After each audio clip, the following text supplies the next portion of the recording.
Jim Harbaugh has leverage on everybody. We'll look at the staggering numbers involving everybody and every possible scenario right here on Locked On Big Ten. You are Locked On Big Ten, your daily podcast on the Big Ten Conference. Part of the Locked On Podcast Network. Your team every day.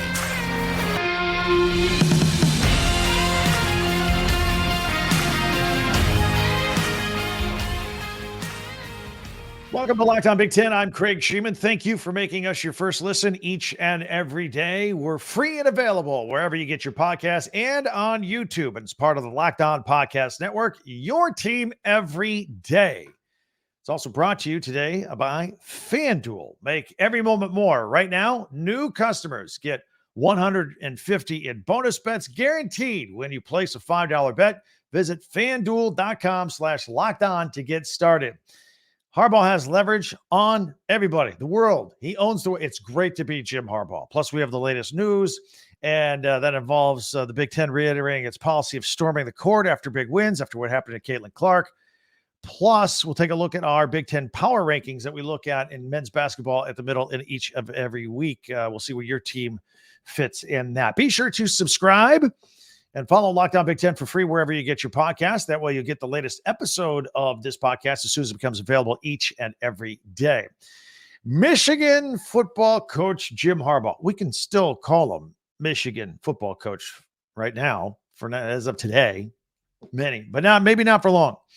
Anyway, Jim Harbaugh has created more leverage than any coach or athlete I can ever recall in creating demand for his services at Michigan and both at the NFL as well. Remember, a lot of people in Michigan wanted to get rid of the guy like a few years ago, right? After he started 0-5 against Ohio State. Remember that? I do. It's easy to forget, but yeah, it was out there. But Michigan was patient. They were patient with their Michigan man. They like Michigan men in Ann Arbor. They always have. They love the connection to Bo Schembechler. It's not how it is at other places, but at Michigan, it's kind of a way of life. So they continued to back and support Harbaugh, even when the haters were hating back in the day. Most other programs, after 4 or 5 years of such results, would have said, see ya, gone. Would have changed coaches under those scenarios. For that, Michigan was rewarded by hanging on to Harbaugh, staying the course, giving him the extra time that coaches don't get today. And he rewarded them with 3 straight wins over Ohio State. 3 straight Big Ten titles, 3 straight college football playoff appearances that were capped off with an undefeated 15-0 season and a national championship. It was an awesome run. Along this ride, though, Michigan has been trying to re-sign Jim Harbaugh. Hey, Jim, why don't you sign? Let's stay. Let's make this happen forever. Been throwing lucrative contract extension offers in his face forever. They would make him the highest paid coach in the Big Ten. And now that Nick Saban is gone, he'll be the highest paid coach in all of college football. Not bad, huh? They also begged him to refrain from soliciting NFL coaching jobs. He never did it. As we reportedly told you here on Locked On Big Ten, Harbaugh gave Michigan the old Heisman pose. You're like, whoa, wait, I'll get to that later.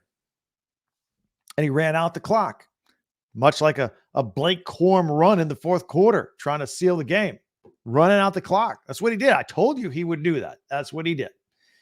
And he made it to the end of the college football season without signing any such deal and without refraining from talking to NFL teams about coaching offers.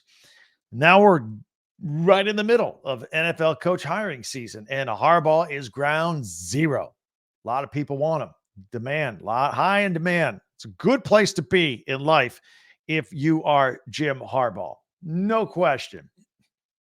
So far, Harbaugh has met a second time with the Los Angeles Chargers this week, and he met with the Falcons twice. My feeling is when these interviews get to a second meeting, they're pretty serious at that point. It's make or break time.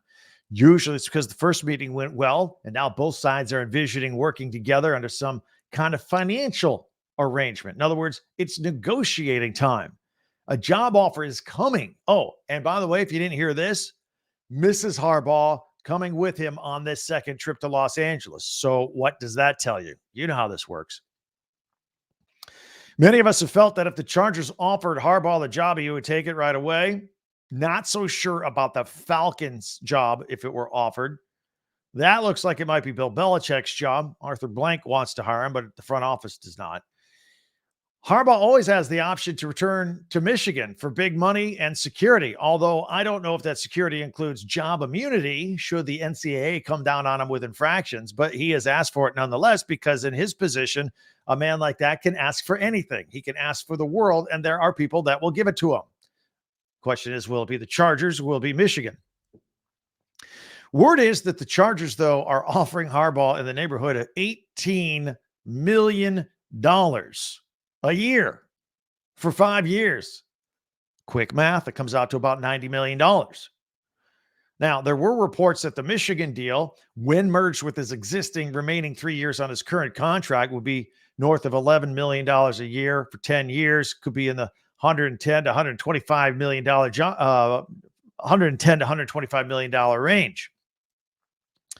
My feeling is on this, though, as it's all kind of coming to a head right away, and I think fairly soon, is that Harbaugh was using the Falcons to drive up the price for the Chargers. And so I think that's ultimately where we're going here. So what's Michigan's plan when Harbaugh departs? Because I think he will. And if and when Harbaugh leaves, you might want to take some of his top assistants with him. But Michigan would like them to stay.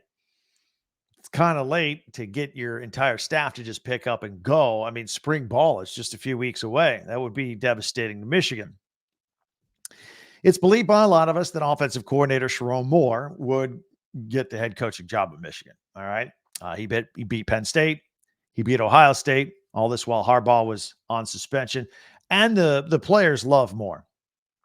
So it's believed that, many would resist the temptation to hit the transfer portal amid the coaching change. Because as soon as a coach leaves, the transfer portal opens up for 30 days for those players, even though they have since closed for the rest of the country. So Michigan is believed to be willing to make Moore and defensive coordinator Jesse Minter the highest paid coordinators in college football while waiting for a Harbaugh decision. That's somewhere in the $2.5 to $4.5 million range. So they make big money whether Harbaugh goes or whether he stays. And of course, Sharon Moore maybe on the higher end of that range if he becomes the head coach, because that's at least the beginning of the going rate these days. But I think it's big to keep as many of those coaches as possible and to keep as many of the players as possible. You saw what happened with Alabama when Nick Saban left. Think about it, I think 27 players and recruits have hit the transfer portal. Michigan would like to not have that happen. They're already going to lose enough players to the NFL draft as it is. So that's what's going on. Harbaugh, in the end, look, he's got the leverage to do whatever he wants, but his leverage not only gets him paid, but it's getting everybody else paid too. Good situation for the people involved at Michigan. Maybe not the people that are writing the checks and the salaries and all that. Nevertheless, this seems like it's imminent, and we'll be all over it right here on Lockdown Big Ten. Like your opinion on it too. Don't forget you can hit me at X or Twitter at TalkBig10 number 10. Take comments on YouTube.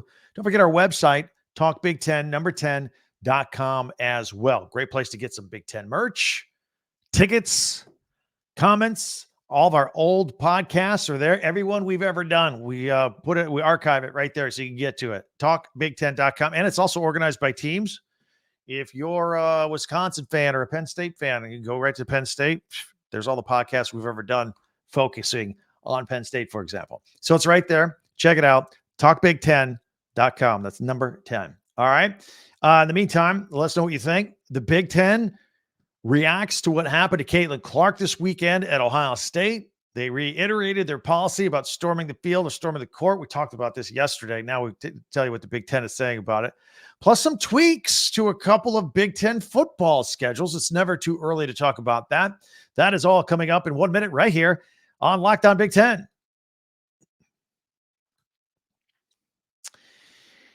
We are right in the middle and kind of on the downhill side of the NFL playoffs, down to the conference championships. And you can still get in on the action with FanDuel, America's #1 sportsbook. Right now, new customers get $150 in bonus bets guaranteed when you place a $5 bet. It's $150 in bonus bets, win or lose. They have the app. It is so easy to use. Everything's organized. The simple stuff like the point spreads, money line, over under numbers, prop bets. They also have some other stuff like same live, same game parlays. If you want to jump in on that, many different ways for you to bet. And you can try different things that you maybe feel you have your strength in or your comfort zone in. They got you can find some bets in the new Explore tab, for example, or you can make parlay bets in a parlay hub. They got a section that just pairs games up, multiple games and events. Go to the parlay hub and check it out. It's the best way to find the popular parlays.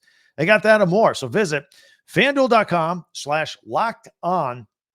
That's LOCKEDON. FanDuel.com/locked on and make your first bet a layup. FanDuel, official partner of the NFL.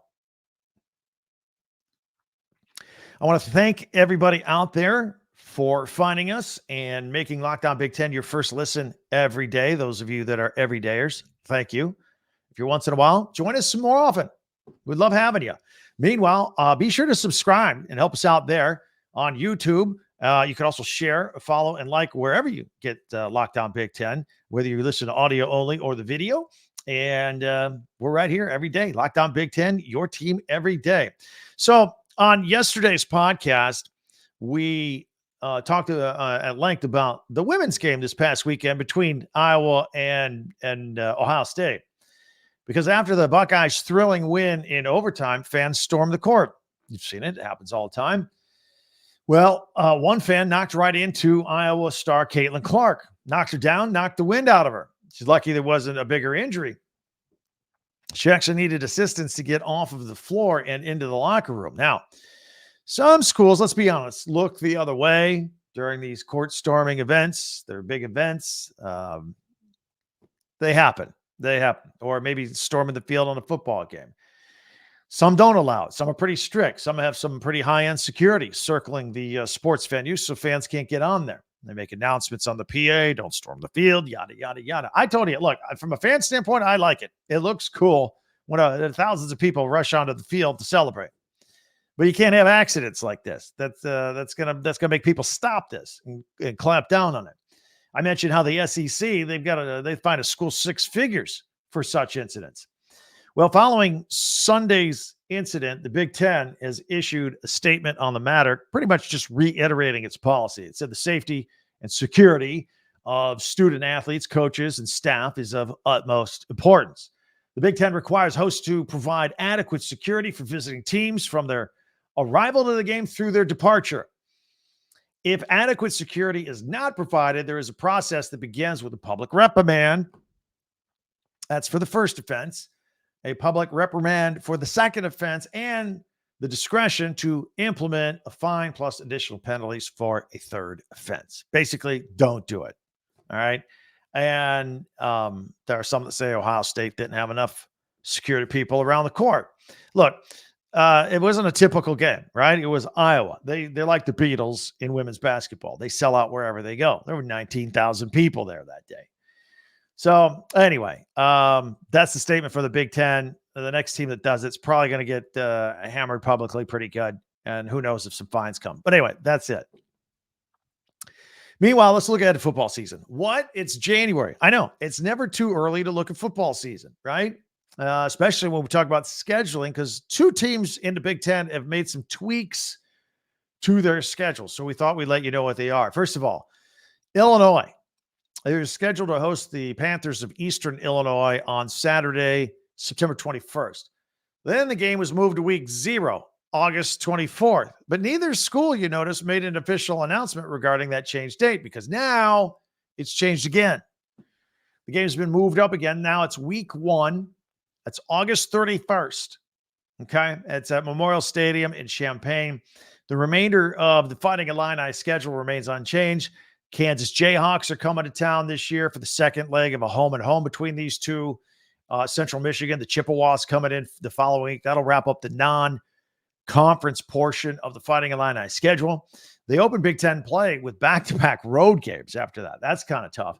And on the road at Nebraska and at Penn State, those are not easy places to play. That's a tough schedule. I mean, you got Kansas preseason pre-conference coming in, and you got 2 back-to-back road games to start your conference play at Nebraska and Penn State. That's some pretty tough scheduling right there. Their first home conference game at Illinois is not until October 12th. Take on the Purdue Boilermakers. It's kind of a homecoming game, really, for Boilermaker coach Ryan Walters, who used to be the offensive coordinator for Brett Bielema at Illinois. As soon as that game is over, Illinois hits the road again. They got a trip to Ann Arbor to face Michigan, regardless of whoever the Wolverines coach is at that time. That's a brutal first half of schedule there for Illinois. Wow. I hadn't realized it until I kind of looked it up today. That's not all. Purdue has moved its season opener as well in football. They will play Indiana State on October 31st. The Boilermakers game versus the Sycamores was originally scheduled for September 7th. The way the schedule was put together for Purdue, Ryan Walters' team would not have a bye. So they're like, all right, let's move a game here. But now their bye is extremely early. I mean, who wants a bye on September 7th? It's that or nothing for Purdue. And that gives them 2 weeks to prepare for the Fighting Irish. At least they got that going for them. Tough game against Notre Dame on September 14th. The Boilermakers non-conference schedule wraps up September 21st at Oregon State. And the first conference game is September 28th when they host Nebraska. By the way, speaking of games, we got this is Wednesday night here. We released this on Wednesday morning. Men's basketball tonight. We got a Big Ten network doubleheader. Maryland is at Iowa at 7 o'clock. Number 10 ranked Illinois at Northwestern at 9 o'clock. So those are 2 games on the Big Ten network tonight. Women's hoops. Purdue is at Michigan State at 6:30. Maryland at Michigan at 7 o'clock. Hey, if you haven't heard yet, and all of us are talking about it here on Locked On has launched the first ever national sports 24/7 streaming channel on YouTube. It's called Locked On Sports Today. We got all the latest news updates throughout the day. Plus, they run our podcasts in half-hour increments, top and bottom of the hour. This one, Locked On Big Ten, is over there from time to time. So it's Locked On Sports Today, 24/7, covering all the sports of the day, local experts on Locked On, plus our national shows, covering every single league. So go to Locked On Sports Today on YouTube and subscribe to the first ever national sports 24/7 streaming channel. All right. We like to do features in our final segment each day, like Tuesday is Tuesday Tweets. Wednesday, we do power rankings. We can do men's basketball power rankings. Where's your team? Who's moving up? Who's moving down? Who's locked into the top? We got all that. It's coming up right here in just 1 minute on Locked On Big Ten.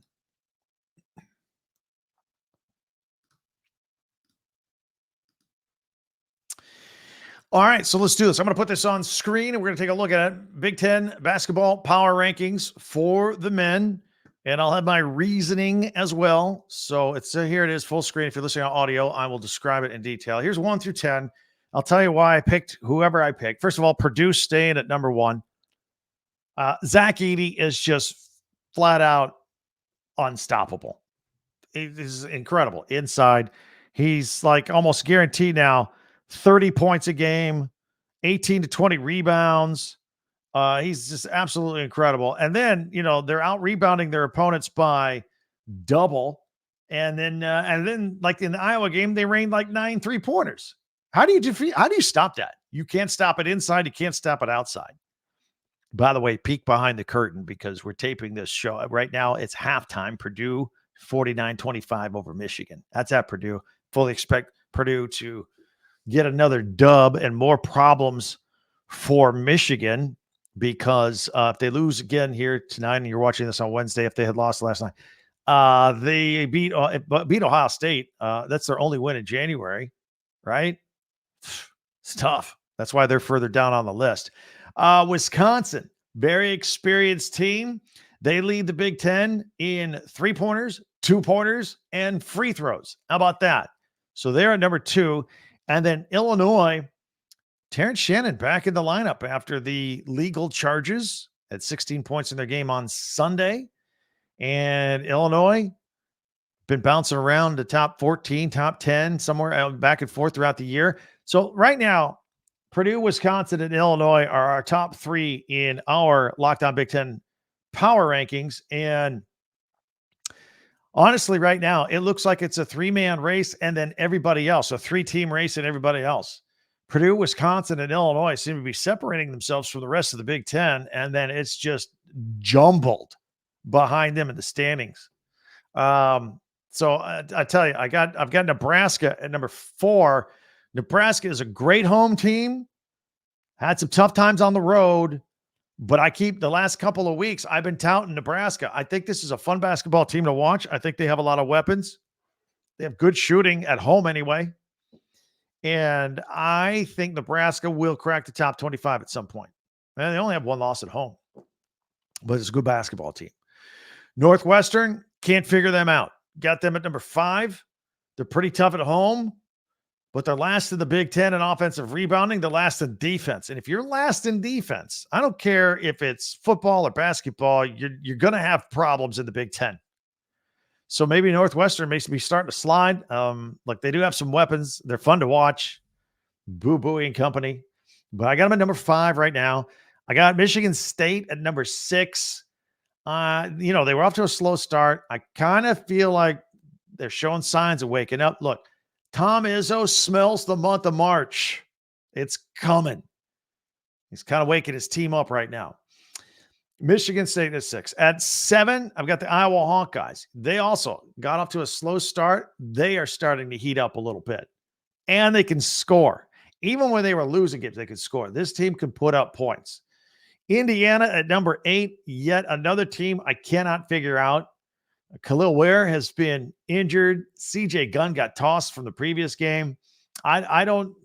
This team it's different every time. Sometimes they look good on defense. Sometimes they don't. Sometimes they can't shoot. Sometimes they do. Mike Woodson's got his work cut out to just find the right chemistry for this basketball team. Ohio State at number 9. They've been pretty inconsistent with their shooting too. So I got them at 9. At number 10, the Maryland Terps. They had the big win over Illinois. They lose to Michigan State. Can't figure that, maybe this is just life in the Big Ten. Maybe you're hot one week, you're not the next because the competition is so tough. So Purdue, Wisconsin, Illinois, Nebraska, Northwestern, Michigan State, Iowa, Indiana, Ohio State, and Maryland. That is my order of the top 10. Let's look at the best of the rest. At number 11, I've got the Minnesota Golden Gophers. Tough loss last night, just by 2 points to Wisconsin. It was a good effort. They had let's face it, Minnesota had an easy non-conference schedule, kind of racked up a few dubs, a few wins. They've been struggling, but again, that was a good effort on Tuesday night against Wisconsin. I got Michigan at number 12. Again, last night they played Purdue. Got that win against Ohio State, but they have struggled throughout the month of January. Penn State at number 13. They should probably maybe be ranked a little higher. They're good at home. They're tough at home. They got wins against Wisconsin and Ohio State there. They have 6 home games left on their schedule, so we'll see if they can make the most of that moving forward. And then I got Rutgers last at the bottom. Look, they're a pretty good defensive team. But offensively, my goodness. I hesitate to mention this. They're 330th in the country in three-point shooting. You heard me right. They're 315th in two-point shooting and 329th in free throw shooting. They can't shoot. Their offense is really bad, but their defense is good. So they're going to try and grind you. But right now, they're at the bottom of our power rankings here on Lockdown Big Ten. So let me know what you think about that. You can hit me up on Twitter, on X at TalkBig10 10. Don't forget our website, TalkBig10 10.com. And also comments on YouTube are accepted as well. All right. So we do those power rankings. If you're new to the podcast, by the way, the third segment of our show, like I told you, we do these power rankings right in the middle of the week. Mondays is always our Big Ten top 10, just top 10 observations by me, watching the games, storylines, rank them 1 through 10, present those every Monday. Tuesdays, we always do Tuesday tweets. That's always fun. I'm on Twitter at TalkBig10, and a lot of you are too, and I follow you back. And some of you put some pretty amusing stuff out there, and I always like to share it on our Tuesday tweets show on the last segment on Tuesdays. Wednesday, today, doing the power rankings like we do. Thursdays, we like to take a peek to the weekend with our, we look at the Big Ten Network. Even though I always tell you, we're not affiliated with the Big Ten Network. Locked On Big Ten is completely different. But we all watch the same stuff, watch a lot of the Big Ten Network. All the teams play there. So we always like to take a peek to the weekend, what they have live schedule. And we also, whether it be off season or in season, the Big Ten Classics. There's always something on there from the old timey days of yesteryear that always catches my attention. And I always like to put it on here and talk about it. It helps us reminisce a little bit and have some fun. And then Friday, we do picks. Football season is pigskin picks. Basketball season, we do basketball. And we have a lot of fun with that to close out the week. So that's what we do in our third and final segment each and every day here on Locked On Big Ten. So I hope you enjoy that. Again, hit us up on Twitter, on X, Talk Big Ten number 10, comments on YouTube or the website, talkbig10number10.com, where you can also find our old podcast, buy yourself some Big Ten swag if you want. It's right there, or tickets. You can get it all right there on the website to a Big Ten event.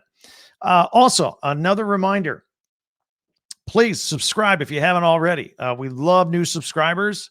We just keep growing leaps and bounds thanks to you guys. So subscribe and follow this podcast right now on your favorite podcast app, and you get the latest episode of Locked On Big Ten as soon as it becomes available each and every day. The audio-only versions, no matter however you get, whatever platform you get this on, if you listen to audio only on your way to work or whatever, it's out there as early as 4 a.m. The video one on YouTube comes out at 6 o'clock. So that's our schedule. Check it out. You subscribe and you'll be right into the system and ready to go and be part of our Big Ten club, right? That's awesome. And another reminder, finally, Locked On has launched the first ever national sports 24/7 streaming channel on YouTube. It's called Locked On Sports Today. Here for you 24/7, covering the top sports stories of the day. Local experts have Locked On, plus our national shows covering every single league. This show is on there as well. Go to Locked On Sports Today on YouTube and subscribe to the first ever national sports 24/7 streaming channel. All right. So, great podcast. Thank you for joining us today. There was a lot of fun, and pretty much what we got going on here, in addition to following all the basketball that's going on. I mean, January's winding down. February, these teams figuring each other out and then seeing what they're all about. And you got to have it dialed in by March. Got to make the tournament. It's awesome. The time, it's right around the corner, men's and women's. And while all this is going on, we'll continue with Jim Harbaugh Watch. Harbaugh Watch is on red alert. Anything can happen any given day now. We'll be sure to be all over it here on Locked On Big Ten, give you not only the facts, the opinions, ideas of what may be going on elsewhere. That's what we do.